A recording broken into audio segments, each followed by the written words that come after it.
Hey everybody, my name is Rob White. The class that I've been working on is aimed at evaluation and rehabilitation of knee injuries. And I thought the best way to go about this presentation would just take you through the course shell and show you exactly what it is that I've been working on. So if we go to course and groups, there's the class. And here we are on the home page. One of the first things that we were asked to do as part of getting our class together was to create a resource section, and you can find that if you go down here to pages and knee anatomy resources. So if you click on that, that will take you to some YouTube videos. If I scroll down, there's some links and some chart diagram just to help the students out throughout the course. They can come back to this page and either view one of these charts or watch one of these videos and hopefully help them with any other assignments that they may have. So with this, we were also asked to create a PowerPoint presentation and a worksheet. And if we go to modules, we can find those here. And just real quick, obviously we have two modules here. They were not named Module 1, Module 2, but rather, as you can see, Anatomy of the Knee would be Module 1. Knee Function is Module 2. They're named that way so students have would know exactly what they're getting into with that module. Obviously, Anatomy of the Knee deals with anatomy, the knee function, how the knee works. I also added the knee anatomy resources as part of Module 1. I just think it makes it a little bit easier. That way students don't have to go from page to page, keep switching. It's just right here if they need to get to it while they're on modules.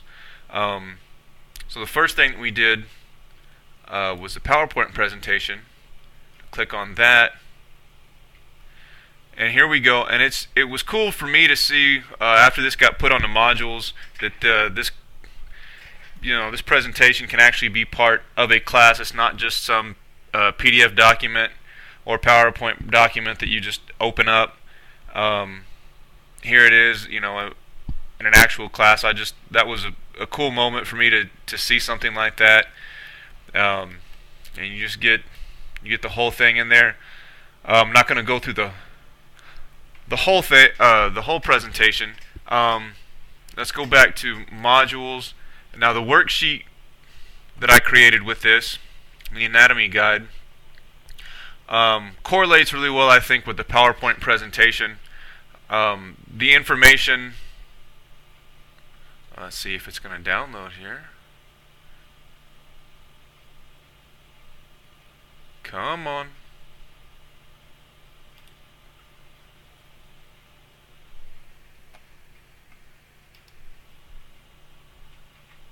Here, let's try that one more time.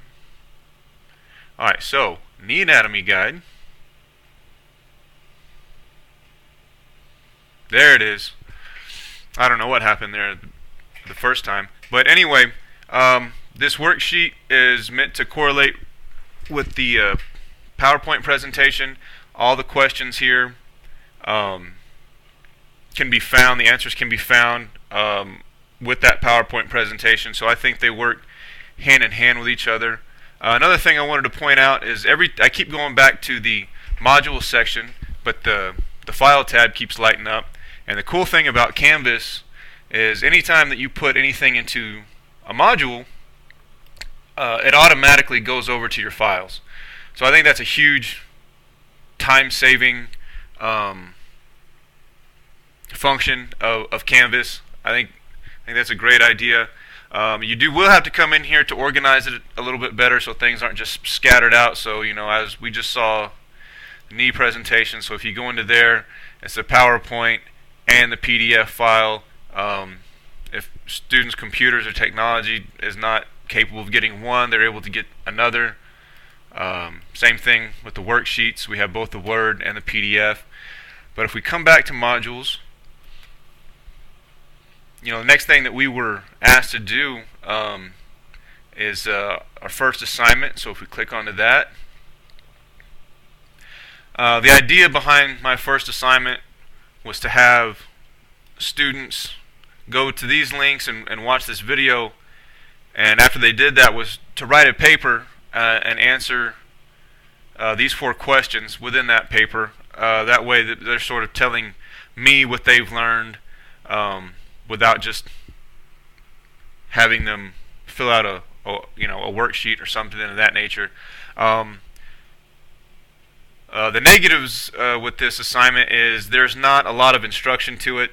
All I have here is post your answers to the discussion board and reply to at least one classmate. It's a very vague thing to give students. They don't know exactly what's expected of them, and that sort of is echoed here in the grading rubric. I did not go into a lot of depth or detail about how it would be graded. So right now it's sort of like a guessing game for the students. Like response to one classmate, they could just respond and say good job, and they wouldn't have really contributed to a discussion. But I wanted to leave it like this to kind of show you the growing process from bare bones, not having a lot, to what it looks like whenever we go to the discussion assignment. So if we come back to modules, this is when we created our quiz. The quiz, this was my favorite to do out of all the assignments that we did for our classes so far.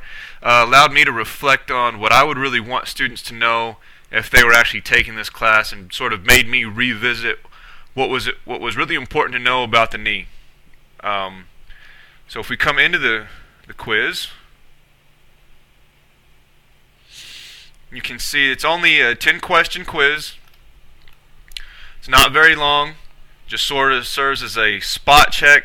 It's not a test. It just helps me understand where the student's at, and should also show the student where they're at.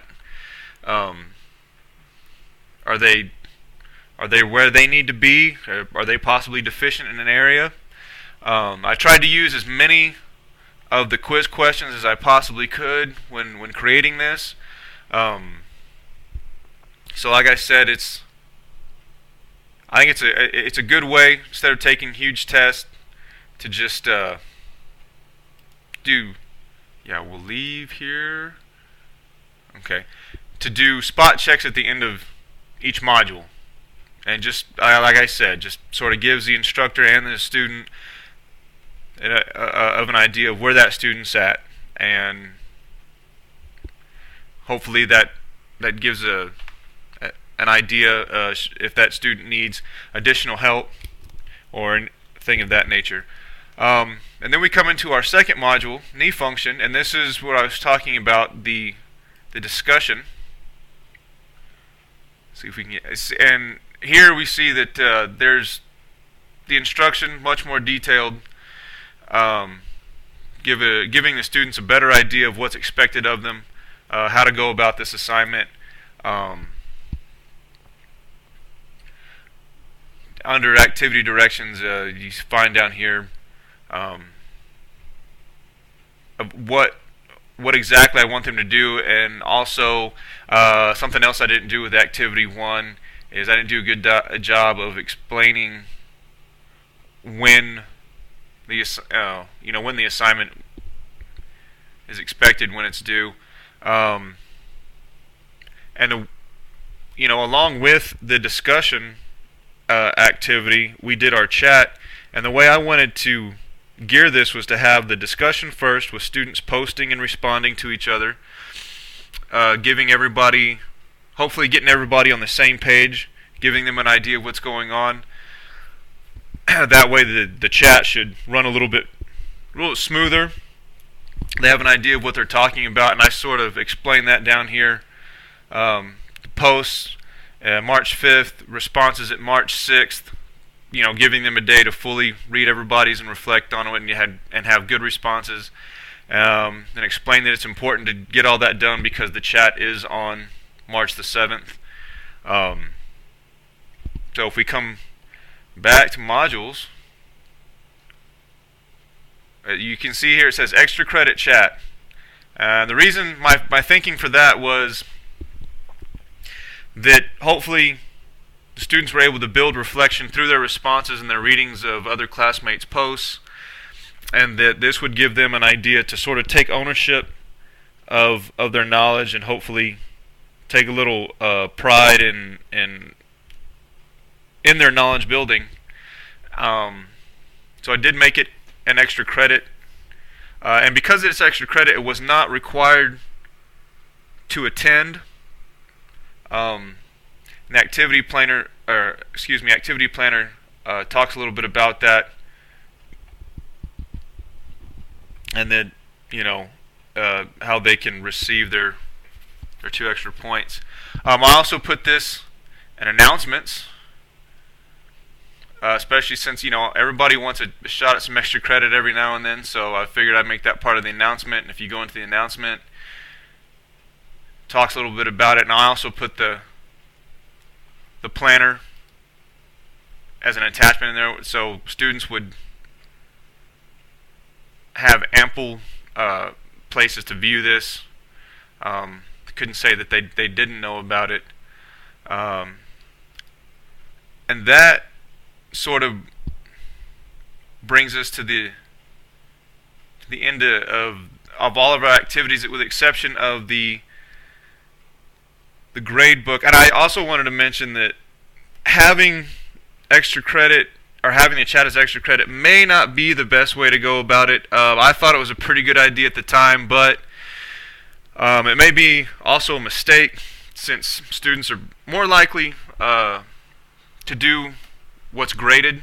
So by putting a grade on the chat, you're also, they're more apt to do it, and then that may in turn cause greater reflection for that student, and hopefully maybe even build his knowledge base a little bit better. But if you do go into chat, just real quick, and there's just a couple of guideline questions, things of that nature. Anyway, so if we come back to modules, you'll see that that's pretty much the end for that. The next thing we did was the grade book. So if we come into here, you see that I made another mistake. We were asked to have 4 items, and I only have 3 here because I did not make the chat graded.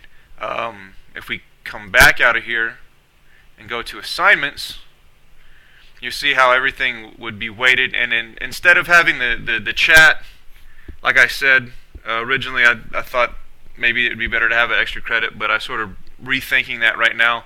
The way I would do it if it was a real class was to have a major project at the end to allow students to show their knowledge base and allow them to reflect on the entire course, and maybe put together like a presentation or some sort of project. Obviously we didn't create one of those, but I just wanted to use this as an illustration to show you what that might look like. And that pretty much brings us to the end of Module 2, and I guess the end of this presentation. Still have a lot of progress to make, obviously, but not as terrified as I was at the beginning of this. Maybe still a little bit, but I'm